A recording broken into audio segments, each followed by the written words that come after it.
So if you don't like making the bundles like this that literally just fall out as you need it, as you tug on it, then you can always use a clothespin in order to secure it as well. Let me show you how to set that up, and therefore you can use that to be able to organize your yarn when you're doing all your macrame.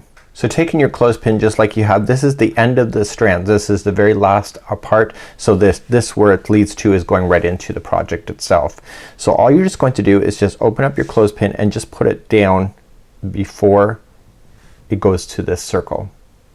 So okay, so there you see it. And now you're going to take the remaining of this yarn and just like snugly or just securely just kind of wrap the rest of this. You don't want to wrap this to the point that you can't open up your clothespin. So you can take your whole cord, depending on how long it is, to be able to apply it to this. And then when you're satisfied with the length of it, all you just need to do is that you just have to open up your clothespin just like you see, and then just pull the strand through that open circle just like you see. So now your yarn strand can be held onto there, and as you need more yarn, just open it up and just pull a few, and then to lock it back in, just open it back up and just put it back inside.